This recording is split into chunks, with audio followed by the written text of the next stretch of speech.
Welcome back to One Artificial Intelligence. One Artificial Intelligence brings together the leaders shaping the evolution of artificial intelligence across all industries. It is a platform for innovators, pioneers, and decision makers who are advancing AI and translating its promise into measurable performance, long-term advantage, as well as responsible growth. So thank you for joining us here on the One Business World platform and our conference, both virtual as well as in New York. And it's all about building community. So thank you for being part of our community. It's now my great pleasure to welcome to our conference and our platform Dr. Arturo Loaiza-Bonilla. He is the Network Chief of Hematology and Oncology for St. Luke's University Health Networks, usually in the greater Philadelphia area tonight, joining us from Columbia. So Dr. Arturo, welcome. Good to see you. I know you've had a long travel day already. I thought mine was longer. You beat me. So I'm in space, as you can see now. So that's it. That's it. So welcome. Let me hand it off over to you. We look forward to your talk and your presentation. thank you so much. All right. So hi, everyone. I'm Dr. Arturo Loaiza-Bonilla, as was mentioned by Glenn, and it's a pleasure for me to be here today. As a medical oncologist, I always want to have a perspective where I can, put into a couple of views, one from my medical oncology view, the other one from my administrator side, and in the grander scheme of things, on entrepreneurship and see how operations are changing across. So that's how we're going to have this conversation today. So I call it from pilot to production, the 2026 operational revolution using AI. For those who want to, follow up after the meeting, or they want to, go online, I'm in Twitter, X, in LinkedIn. It's called Dr. Arturo AI, no pun intended. And you can always talk about, different topics that you find interesting. So always happy to engage with you there. I'm also a faculty at the Temple University and an associate professor there as well. So we come a long way since the advent of the first, AI algorithms. So for some people, this is a brand new topic, but as you may know, we have been experiencing this revolution slowly but steady. It's getting just exponential in terms of opportunity. But we've been talking about AI from actually, 1764, when we started about the, foundations of probabilistic inference, and talking about the Boolean logics of the zeros and ones, yes or no's. And we even have at time the first algorithm, which was by, managed by Ada Lovelace in 1842. So fast forward, right? So we have Jeff Hinton talking about deep learning. We started doing pattern recognition with ImageNet in 2009. The competition was overcome by, Fei Li, and then she's doing now her world models. And then Google and others started to work with those LLMs, and the transformer came to fruition in 2017 with the attention on All You Need paper. Then biology transformed as well by AlphaFold. Nobel Prizes were won in 2024. And all at the same time, we had ChatGPT and many other LLMs coming at the same time, taking it the toll by storm. And now the future is multi-agentic AI. And that's exactly where we sit today, just to have a conversation of how we're using AI tools in healthcare, particularly with a lens from me as a medical oncologist and integrated delivery network mindset. So we'll give you some examples of how this is happening in the field. And of course, it's not going to be comprehensive. It's more about to have an overview of what is happening in the space. So just to give you a little bit of more background, 22% of health organizations are now using some form of domain-specific AI, which is a major increase, about 7 times compared to 2024. So it's really picking up steam across different organizations in healthcare. The 1.4 billion has been spent on that, about 2 times the rate of deployment compared to the broader economy. And 66% of United States physicians actively using some form of AI tools in practice. So this is really something that is taking over. But now the question is, how are we going to implement this in a broader scale, right? Because we have all these tools, all these opportunities, but there is this paradox where 83% are pilots, less than 10% there is an investing in the real infrastructure for deployment. So people are just kind of trying solutions, but they really haven't put a full end-to-end approach to the enterprise level of this. And I think this is a good time now to stop the experimentation. We know these tools have some really major opportunity here.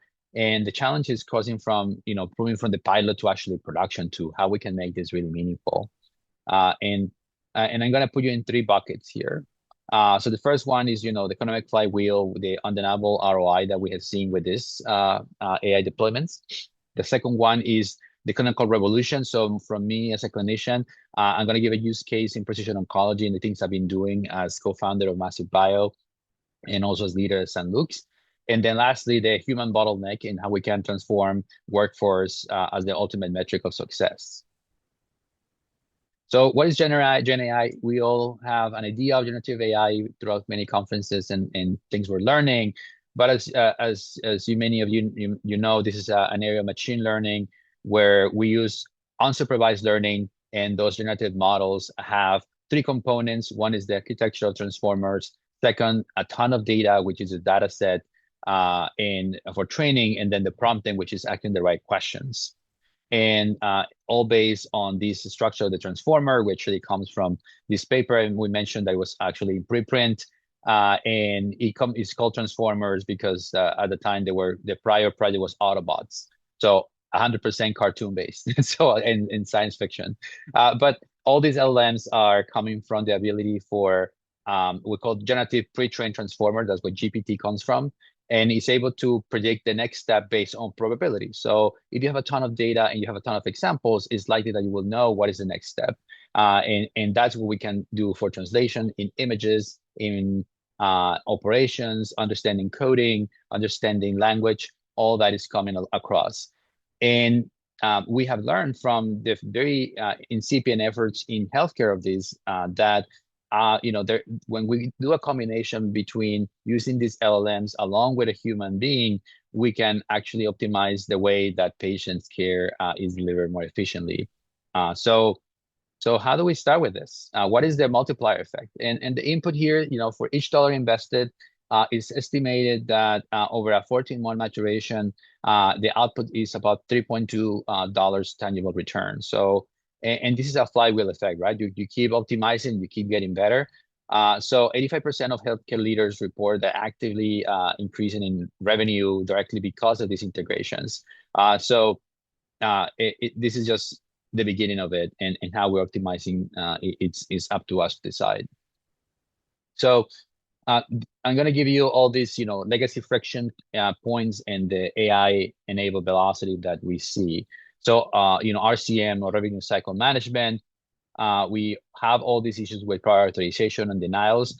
60% of denials are never appealed because of attrition game. We just simply change things and say, we don't like, when we talk with insurance companies or even Medicare, we're like, okay, we got a denial, we're going to write it off. Now with AI, we can reduce the cost to collect using, for example, integrated EMR solutions. Prior authorization, the same thing. 93% of physicians have to go on the phone like myself and try to do appeals. Now we can do 90% auto approval rates if we have an integrated AI tool. And that's something that, for example, Cohere Health and Highmark have been accomplishing. And with that also came out 85% reduction in the amount of people involved in those prior authorization issues. And then supply chain, right? So the supply chain comes not only in healthcare, but in many spaces, but in healthcare is unique because of the complexity, but it's usually very reactive and leading to clinical shortages. Here with AI, we can predict what stockouts are happening. So we're using machine learning, so we never run out of the things that are essential for operations, either a medication or a piece of equipment or a spare part, right? So that's all part of the whole process and give you alerts for it.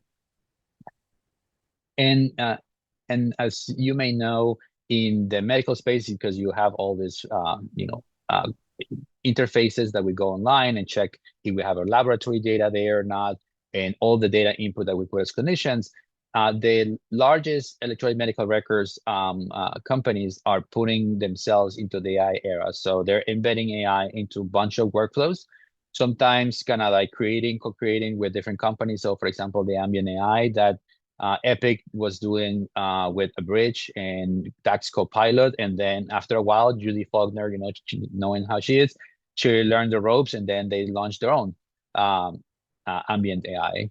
But they already have in Epic with major leading market position, about 54% of all bets in the United States, about 200 AI features in development.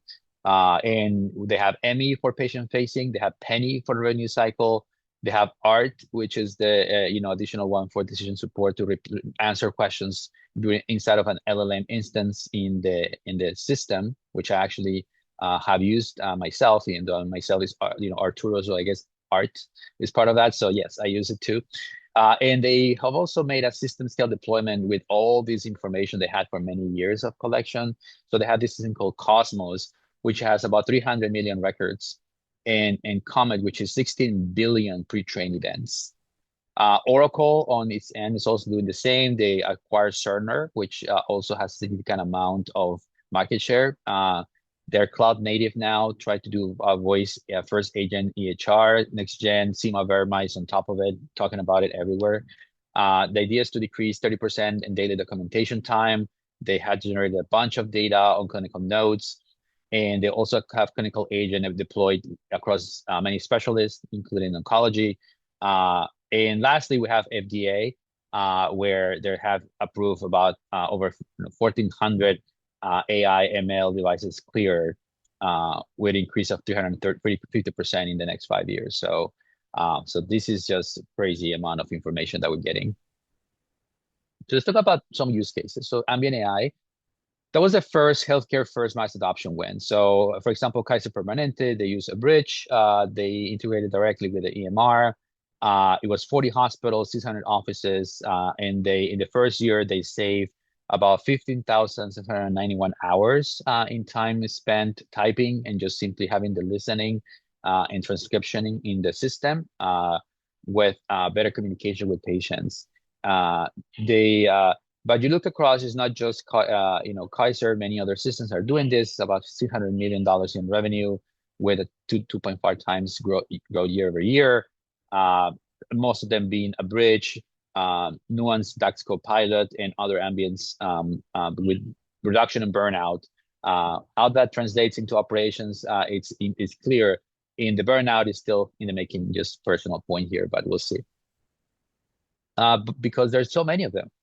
So just in this little table, you can see that the ambient scribes are just far too many for my own taste, but they just trying to show differentiation and try to be the best possible. So let's see who wins at the end. But we have a couple of good players in the space. And this is just, as I mentioned earlier, the effort for Kaiser Permanente actually help a lot. The next thing is, can we use this for data acquisition in the medical record beyond just simply listening? And yes, we used to be using OCR, or optical character recognition, and NLP, which is natural language processing, with generative AI for collection of data and for coding, right? So we have coding because we can translate the medical record into an ICD-10 code, and many players now are trying to get into the prior authorization and coding by just simply integrating themselves into the multimodality of the electronic medical records. So they're trying to be EMR native and make sure to combine lab data, clinical notes, genomics, monitoring data, and even medical images to create these foundational models so they can deploy them for decision support. So one example of things that we're doing in medicine you may not be aware of is the seeing the unseen, right? So we not only, generative AI is a probabilistic approach that sometimes tends to hallucinate. So when you talk about operations in radiology, for example, to optimize care, we use the concept of locality, which is basically using still machine learning efforts, but not with Gen AI, but more for example, with these convolutional neural networks, which are able to do a higher accuracy level because they're based on non-generated images. They're all, actual data sets and recognizing the patterns themselves. So in this case, we're trying to divide into kernels and put it into these algorithms and the deep learning approach to differentiate between malignant, benign, and granuloma or something else that is different in this case with a long nodule. But we can use the same mathematical equations for many other things, including X-rays for fractures and for other findings. And if you do the 3 layers of colors, you do the red, blue, and green, you can do the same mathematical calculations. You can see the different densities have different numbers, and that those kernels can be computed and put together to give us an example of an eye exam and detect things that could be helpful for screening and for making our operations faster as well. And an example here is screening for cancer. So AI is now outperforming radiology in detecting, for example, pancreatic cancer, which is very hard to find earlier. Even when we have family history and we do screening, we don't have it easy to detect those ones. So in this case, AI is able to find about 38% fewer false positives with AI, with very early signs and subtleties that the naked eye may be hard to determine. So we're becoming better because of it. Preventive cancer research, which is a conglomerate of multiple organizations working together, are using them for optimization of clinical operations and research. So instead of making caliper calculations and looking at the, with a little, measurement on those nodules to estimate that treatment is working for patients, we can use these criteria from the AI tool to help us to assess responses much more efficiently. And another one is in radiation oncology. So we have to do changes all the time based on the patient anatomy, or the patient has to breathe, and you want to make the beam of radiation very focused. In the past, we used to take several days. Now we can do, in a matter of minutes, a full replanning for a patient. So moving forward in the transformation journey now in the clinical side, I love to talk about clinical trials and how AI can transform this. So this is just an example of about the last decade, an analysis where 12 million patients in the National Cancer Institute database, basically fewer than 0.1% ever enroll in the trial. And even places that have all the mission in the world, they have their only research centers, they do between 5 and 15% enrollments of their patients. And that's their only mission. That's why they get all the dollars, philanthropy, and whatnot. And it's not because they don't want to. It's just because, first of all, 85% of the patients are treated in the community. So operations are happening in, systems that are more remote and not just simply in academic enclaves. And also because, time hasn't. So we have all these issues with, interfaces where we don't have all the data surface in front of us. We have to deal with prioritization, automation fatigue, time-bound priorities, and sometimes we even miss biomarkers that the patient may be eligible for and can change their lives. And those are commercially available. So it's not that we don't have the testing or the drugs, we just don't have the connectivity together. And this is mostly because of this phenomenon of data drift. As everyone can imagine, we all as humans change. Our conditions change over time, our cancer progresses or stays the same. Our conditions are always in a constant evolution, and the environment around us in terms of where we are being treated, what physician is in front of us, what labs are being drawn at that moment, and the standard of cares that evolve along with that. So we had to think about this more strategically, more for like logistics. So Uber, Instacart, do we need real-time awareness for availability? And that's what I came about working with several innovators. And in Massive Bio, we built this multi-agentic architecture called Synergy AI. And basically, we put agents that are able to do LLM extraction, an oncograph, which is a knowledge base, and give recommendations for clinical trials in real time, so we can get a single targeted patient match in a matter of seconds. We showed this at the American Cancer, American Society of Clinical Oncology meeting, and we validated about 3,804 patients matched with Synergy AI, and we were able to do the job of about 5,000 patients in which we have taken about 50,000 number of work hours in just an hour, right? So the benefits are legit.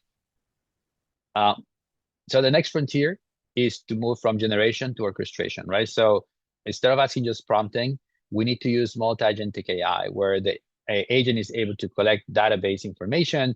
It connects with autonomous goal-driven systems that are able to schedule patients to get them where they're supposed to be, either for a regular standard of care appointment or for getting the billing ready, right? So the reality check is 80% of executives expect value, but only 3% of agents are deployed in live workflows. So how are we going to see the results if we don't have that put together? Um, and and the idea here is this is going to help also on the revenue cycle side, scheduling, care coordination, supply chain, as we mentioned earlier. And a couple of health systems are doing so effectively. So if you want to have some examples, one of them is Being Mayo Clinic, which is now, I think this year was classified as the best in the world. They're really doing a lot of good job on AI. I have to give them that for sure, and have very good friends working there. The other one is being Cleveland Clinic, being themselves very well positioned for that. But Mayo Clinic has invested about $1 billion, and they are building these platforms to really set up the foundational models of the future and do it in a federated learning approach as well. And Cleveland Clinic is just saving in EMR integration, in the amount of time, efforts, doing documentation, and all the clinicians basically attached to the scribes encoding system. So there's other health systems as well. So HCA Healthcare, 83% reduction in charge entry time, 90% nurse approval. Nebraska Medicine, 5% length of stay reduction, which is a pretty remarkable one because we always want to decrease the length of stay. For complexity, Providence, 6,000 surgical cases additionally added because of optimization on the OR. Common Spirit did 5 times increased gap closures in AI screening for cancer. Tampa General was able to deploy a sepsis detection with about 100 million savings in the operational effort. And UC San Diego, 70% reduction in sepsis as well, using these variables for detection of early presence of infection and sepsis. In prioritization, we're seeing that CMS is really invested on this. They had this Wiser pilot where they're trying to find prioritization automatable with health systems for certain diseases. And we know that we need to make it better because there's so much to spend on prioritization, and AI is taking forefront of it. So all the bots are there. So I'm here to see it. In this case, I think we need to look at this as a way as a plan. This is a plan chart of architectural. So how can do allocation of resources? So first we had to see how we can put the patient predicting the patient flow. So we can do mathematical forecasting across all the different service lines and things we're trying to accomplish. Nebraska Medicine did some of that, as I mentioned, with the 5% reduction in length of stay. And that basically increases the opportunity for so many patients to be able to be treated and also bring back revenue, so we can keep investing in those solutions as well.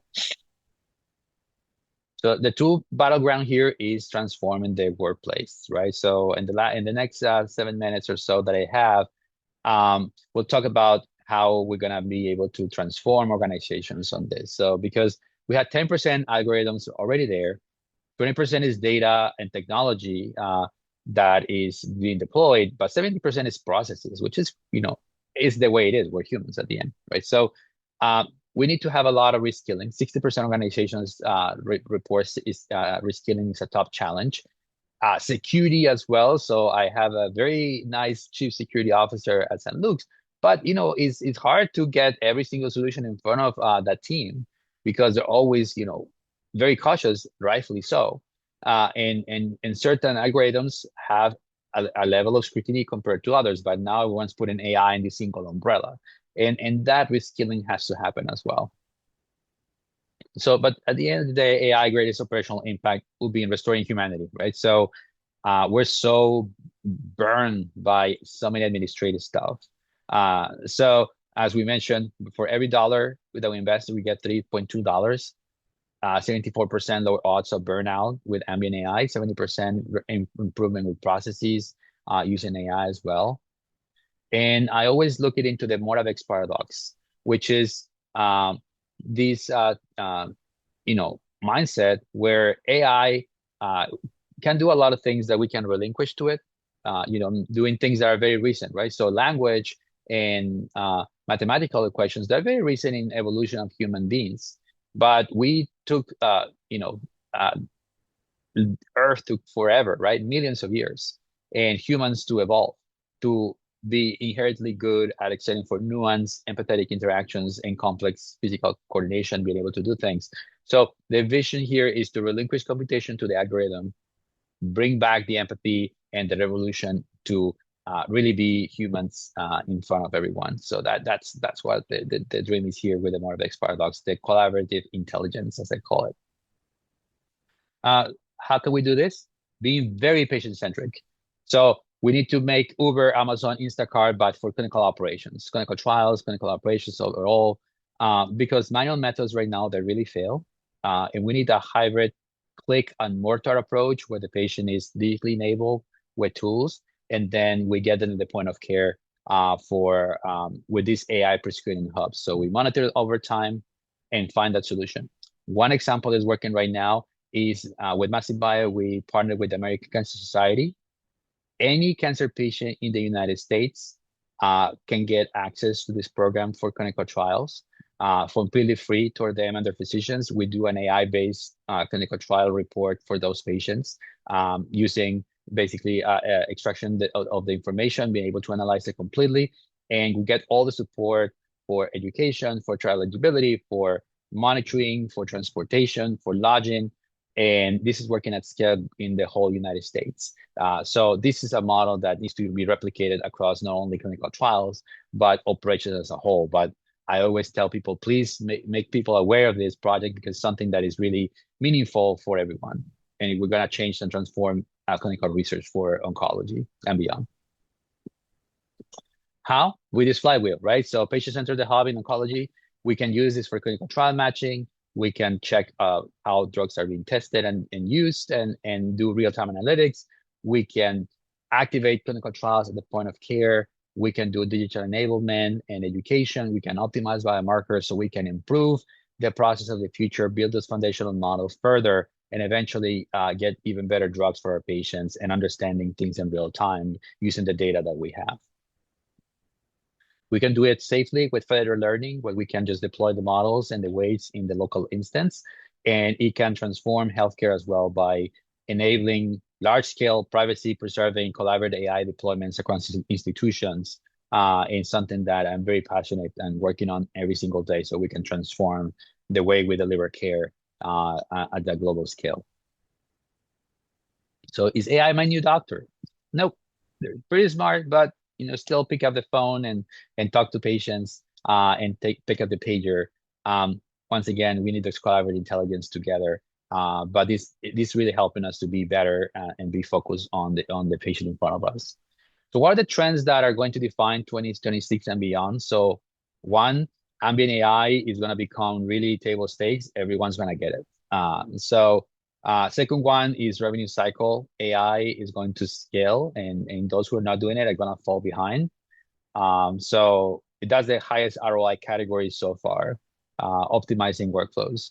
The third one is the agentic AI is going to move from pilot in many places to real production in those health systems that are actually taking it seriously. And look no further, as I mentioned, Mayo Clinic and Cleveland Clinic and St. Luke's also, we're doing the same transformation of agentic AI, and we're collecting data using different buy and build approaches. And we're doing also for Massive Bio and Reticulum Nexus. AI governance is becoming critical, so we need to, C-suite needs to wake up and also tell, those who need to be reskilled to wake up to that. The old era of software implementation is over. We need to be focusing now on implementation and in a fast, rapid scale. And the real battle is just that, right? So making sure that 70% of people, the people and processes understand what's at stake and how we can use it to be better and be more efficient across and bring those reinvestments into the organization so people see the value behind it. For those who want to learn more about how I approach this in medical oncology and beyond, there's this chapter in the Ask Educational book that that we wrote about the multidisciplinary oncology and transformation, and also HHS has some other information as well, so free to access. So this is futuristic, is actionable now. So the idea is planetary AI and operation hubs, but always patients first, right? Patient first network for me is the key thing. So we can activate real-time operations at scale for command centers and help the patients and physicians and everyone else involved. So the knowledge is driving knowledge to action is what we always say. So it's no longer a future; it's something that we need to operationalize now. Let's build it together for more conversations to have. I have the ACSX here for people to go and check it out, and also my LinkedIn is listed there for those who want to follow me there too, and have a conversation. Happy to talk to you.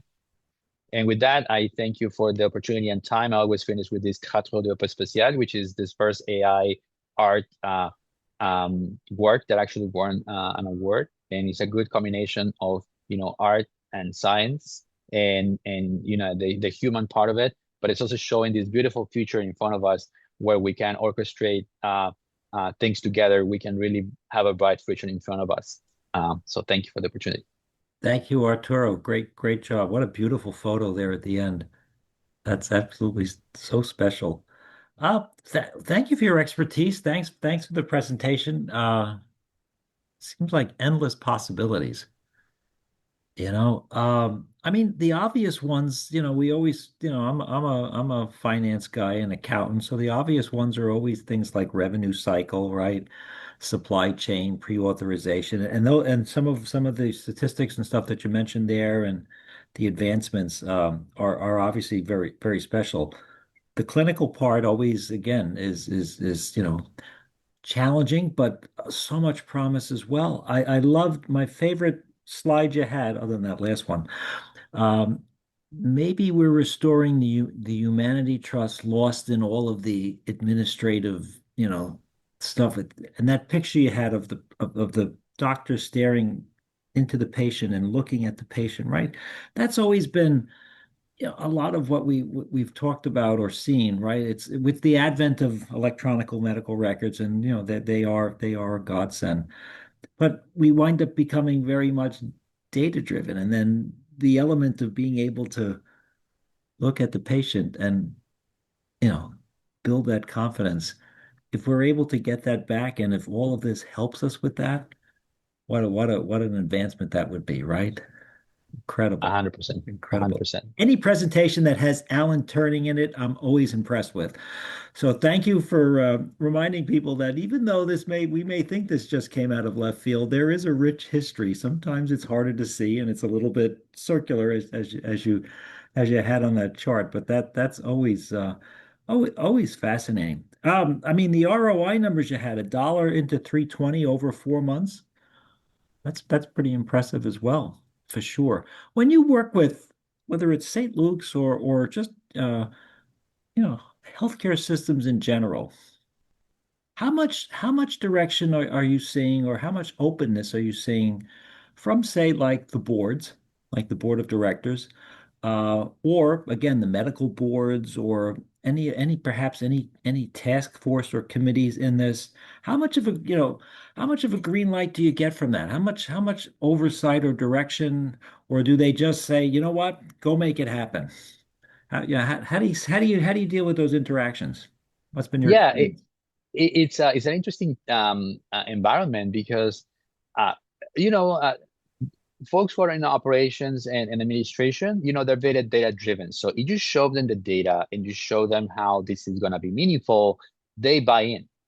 But it takes a couple of steps. First, you need to have a champion or a group of champions in the organization able to show them that not everything's perfect and this is how we can make it better, and this is the differentiator, and then have that conversation with them and also have some clarity.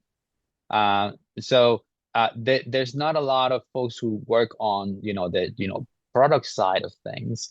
In healthcare organizations, we always have IT people and we have clinical informatics people and security people. Those are the three folks that are always there. Like even the CTO is usually someone who used to work with the EMR and then went up and became kind of the CTO over time because they were able to integrate themselves into the RCM and P&L and all that stuff. So that savviness brought them to the place they're supposed to be.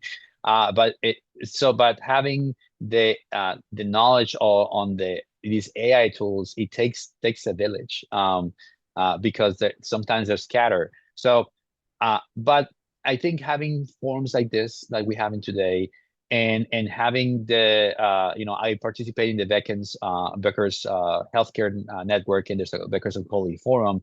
Every month we're having reach outs and meetings where we're actually discussing these things and showing them how places like in Mayo Clinic, in Cleveland Clinic, they're really taking it super serious, like extremely serious, to the point that you see, okay, if these are like the best hospitals in the world now going all in and investing all their money into it, there has to be something there, right? So and when you show those examples, that usually resonates with boards and with folks that sometimes may, in certain places, they may be very parochial and say, no, we just like our community. It's like, yes, but you can use AI to serve that community better, reinvest those dollars into programs so you can, get even bigger market share and bigger support, and still feel that you are helping the community that you were so focused and very well driven for. So.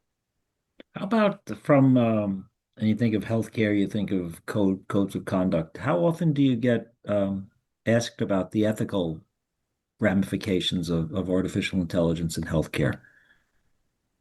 Yeah, so it depends on the stakeholders that you're talking to. So if you talk to clinicians, it's always there, right? So because I'm not that bad, but yeah, there's a lot of people who are super risk averse and technology, they don't like technology because technology has not been our partner for many years. It's been always a challenge. Like, how many more clicks do we have to do to get a bill or to get a patient treated, when in the past we simply grow a little script and send it out and get the patient treated in front of us? Now we have to go to all these different iterative processes and prioritization, and the ethical component comes with that, right? So I was just at the NCCN meeting, which is National Comprehensive Cancer Network meeting, and there was the United kind of chief medical officer, and she basically, that because we're saying, are we going to get denials by AI, right? And they say, well, no, we promises we're not going to issue denial based on AI because we understand the stakes here. So the to me, the ethical component is extremely important. We need three major things. One is explainability. We need to know the data provenance and how the decision was made by any tool, no matter what, either it's just RCM or really decision support, heavily regulated FDA side of things, which is completely different in terms of what they should be labeled for. Like there should be different levels of scrutiny based on that. The other part is making sure that we understand the provenance of the data set, what it was trained, because there's a lot of real bias. I know people say garbage in, garbage out. You become almost like what everyone says that. It's easy to say, but the reality is more like poor data in, bad output out. So because the problem is you can have data, for example, mammograms are being used now as a very use case of radiology changing. And well, this is very, very relevant because there was some news today coming up that the health systems in New York, the largest health systems, were talking about they were ready to give up on radiologists being hired because they're ready to get AI to take over the first pass of it. And I think that's interesting. But Jeff Hinton said many years ago, I think it was 2016, what he said, or no, 2006, that he said, in the next 5 years, stop training radiologists because AI is going to replace you all. And he had to recant and say, no, I'm sorry. But what he didn't account for, I think his prediction was right. But what he didn't account for was from regulatory aspects and how, things take for people to adopt, right? So, and also the ethical component of it. So yes, there's going to be some models that are going to be very good for mammograms to detect earlier than a human, or maybe doing as a double, instead of doing two radiologists, you only need one radiology to make the readout of that breast exam. But what if the patient has breasts that are more dense compared to the European one where the models have been deployed? So we need local models. And that's part of the ethics component as well, understand that provenance. And then lastly, making sure that we're always going to be human in the loop, because no matter how good an algorithm is going to be, a patient is not going to be making decisions based on an AI tool. I have a hard time believing that, not because I'm not an enthusiast in AI, but because I see my own patients believing in certain drugs and things that are not really effective just because it's been told by a human. So Yeah. I don't believe a bot's going to help. Yeah. Interesting. Interesting. You had, and it's probably a good thing to close with. You said from generation to orchestration. And when you think of an orchestra, right, and all the beautiful music that comes from it and all the sound, it is a real person doing the doing that conducting, right? And bringing together your workforce transformation, all of those players. And in the healthcare world, I mean it is an orchestra. It's a village, as you said. It's the back office, it's the doctors, it's the nursing staff, it's the technology, it's the equipment, orchestrating all of that and getting it to sound, perfect, or wonderful to the ear. That's gonna take a lot of strategy, right? And embedding that into hospitals and health systems strategic plans. But it seems like it has so much exciting promise. And I mean, and you're right there at the forefront of it. And congratulations for all your success and your vision. I mean, and again, I mean, seven times it turned over seven times since 2024, right? On the domain specific piece you had. I mean, these are just giant leaps and bounds. So thank you for being there. Thank you for when it's needed, not to be afraid to put up the guardrails a little bit, right? And to be that conductor and to be of that orchestra, because this is so promising, and we wish you the best of luck with your own work and at St. Luke's. And if we can be helpful, Arturo, you please let us know, okay? Because we here at One Business World, we would love to be part of this. We've done some other talks in the past, probably a bunch of years ago, that were in the early days of even this, and it's amazing to see where it's come to. So just great work. So thank you for that. Well, thank you for the opportunity to have me here. It's been a pleasure, and I like talking to you and having a conversation about the future of AI and many more to come for sure. All right. So hopefully we'll see you maybe in PA and maybe in New York. All right. So have a safe travels this week. Okay. Thank you again for being part of our conference. Good night. Thank you so much. Good night. Bye.